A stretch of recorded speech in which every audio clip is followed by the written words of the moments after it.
Hello everyone and welcome. In this video, we're going to show you how to create listbox style inputs in the designer.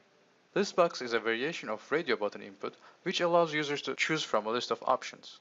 Just like the radio button, this input only accepts one selection. You can create a listbox by dragging and dropping a radio button from the left-hand menu through your page. Once in place, we can click the module to change its configuration. When the module is selected, you will see dashed lines around it, and this will bring the contextual menu on the right. Here, we must first select the name range this input will be associated with from the named range selection. This dropdown will give us the list of available named ranges with the cell references in parentheses. Next, we need to select the named range containing the list of options. A similar type of dropdown selection will let you choose from available named ranges. Name is a text label that will be displayed next to this input. The system will automatically populate the name range into this field once you make that selection.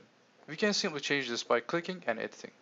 To make this radio button input appear as a list box, remember to switch the display as list box option to yes. I'm not going to cover all details of radio button features here. For more details, please see our radio button inputs in Designer video. When you're done, remember to press submit. Let's do a preview and see what this looks like.